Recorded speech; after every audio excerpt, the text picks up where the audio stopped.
Bonjour et bienvenue à cette section sur la planification stratégique. Une expression bien connue dit que celui qui échoue à planifier planifie son échec. La planification stratégique est l'élément clé de la mentalité de leadership, car elle jette les bases pour tous les autres succès potentiels. Globalement, le but de la planification stratégique est de permettre à votre société d'utiliser plus efficacement ses employés et ses ressources. La société fonctionnera donc mieux qu'avant et cette amélioration pourra être mesurée en termes de ventes accrues, d'une plus grande part de marché, de meilleure rentabilité, retour sur investissement et positionnement dans le futur. Dans cette section, vous apprendrez à maximiser votre rendement grâce à une bonne planification.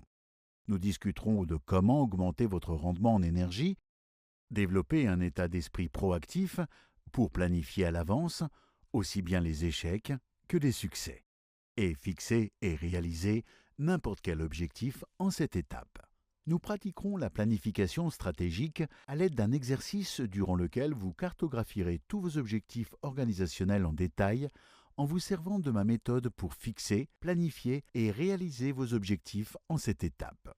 D'ici la fin de cette section, vous serez capable de planifier de manière stratégique et d'anticiper les besoins de votre société et de votre équipe, et vous serez prêt à relever n'importe quel défi, petits ou grands, grâce aux leçons apprises dans cette section. Bonjour et bienvenue à cette leçon sur comment augmenter votre rendement en énergie ainsi que le rendement des capitaux propres. La planification et la pensée stratégique sont utiles parce qu'elles vous font gagner énormément de temps et d'argent. En réfléchissant sérieusement aux questions et concepts stratégiques clés, vous vous retrouverez vite à réaliser de plus en plus de tâches les plus importantes pour progresser dans la réalisation de vos objectifs clés. En même temps, vous ferez de moins en moins de choses qui ne sont pas particulièrement utiles et ferez plus de choses bien et moins de choses mal. Vous déterminerez des objectifs spécifiques pour votre société et tous ses employés. Vous améliorerez votre capacité à mesurer et suivre les résultats et accélérerez dans votre travail et votre vie en général. Si l'objectif de la planification stratégique est d'utiliser plus efficacement les gens et les ressources, l'objectif de la planification stratégique et la fixation d'objectifs d'entreprise est d'augmenter le rendement des capitaux propres. Les capitaux propres sont définis comme la quantité d'argent venant d'actionnaires investis et utilisés dans l'entreprise. L'objectif de la planification stratégique d'entreprise est de réorganiser et restructurer les activités de l'entreprise afin d'atteindre des résultats qualitativement et quantitativement plus élevés par rapport aux entrants. Autrement dit, de gagner plus d'argent. La planification stratégique améliore les résultats financiers et la rentabilité de la société. Les leaders ont la responsabilité clé de maximiser l'utilisation des dollars de la société et le rendement des capitaux propres grâce à une planification stratégique efficace. Ce concept est à comparer au rendement en énergie ou encore à la planification stratégique personnelle. La planification stratégique personnelle est très semblable à la planification stratégique d'entreprise. Mais au lieu du rendement des capitaux propres, la planification stratégique personnelle vise à améliorer votre rendement en énergie.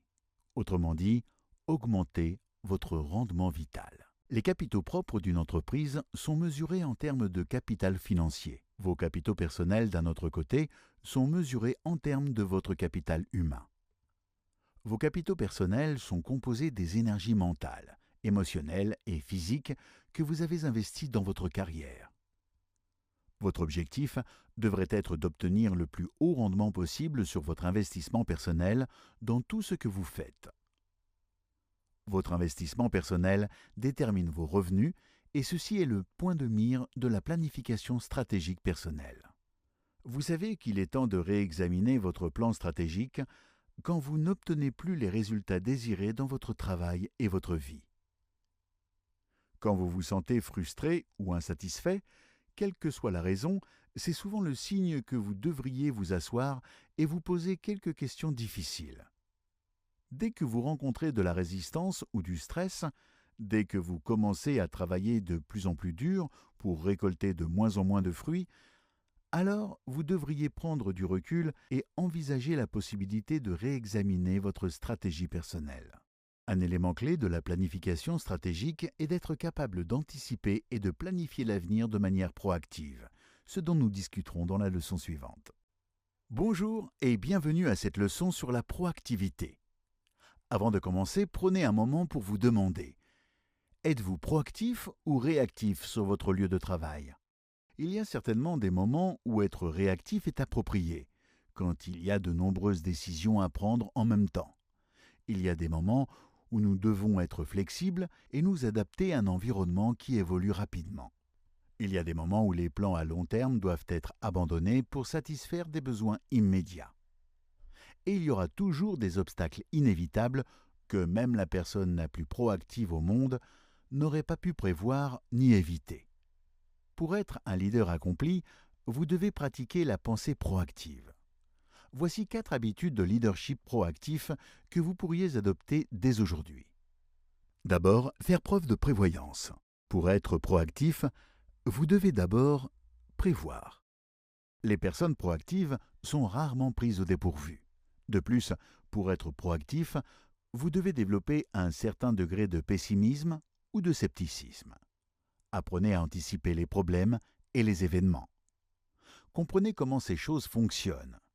Cherchez à identifier les schémas et les constantes. Reconnaissez les routines, pratiques quotidiennes et cycles naturels qui existent dans votre société. Faites preuve d'imagination pour anticiper les résultats futurs. N'attendez pas que le passé soit un indicateur précis de l'avenir et ne vous complaisez pas dans la norme. Imaginez des scénarios multiples pour prévoir le déroulement des événements. Vous devriez faire ceci au minimum de manière hebdomadaire. Ensuite, utilisez la prévention. Les personnes proactives prédisent les freins potentiels et ensuite s'efforcent de trouver des manières de les surmonter avant qu'ils ne deviennent des obstacles impossibles à franchir. La différence entre les leaders et les suiveurs, c'est que les leaders préviennent les problèmes que les autres auraient rétrospectivement simplement qualifiés d'inévitables. Ne vous laissez pas balayer par un sentiment d'impuissance.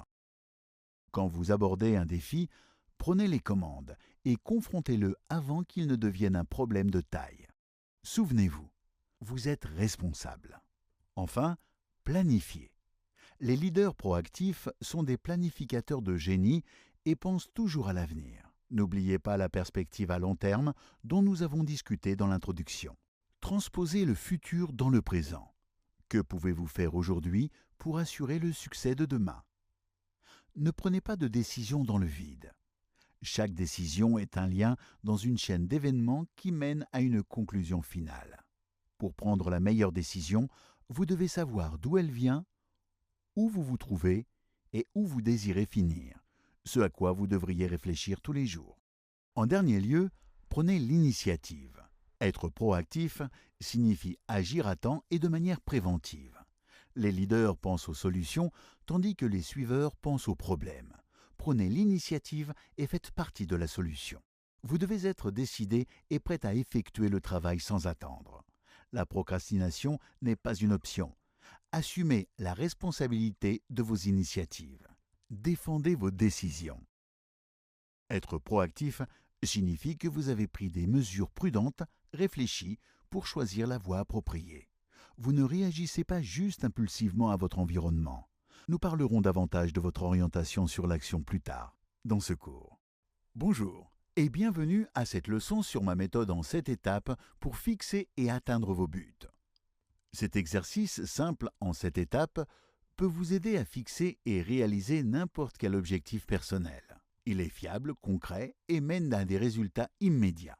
De plus, cette méthode peut être appliquée efficacement aussi bien aux objectifs professionnels que personnels.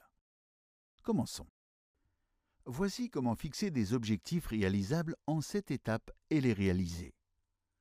Premièrement, décidez exactement ce que vous voulez.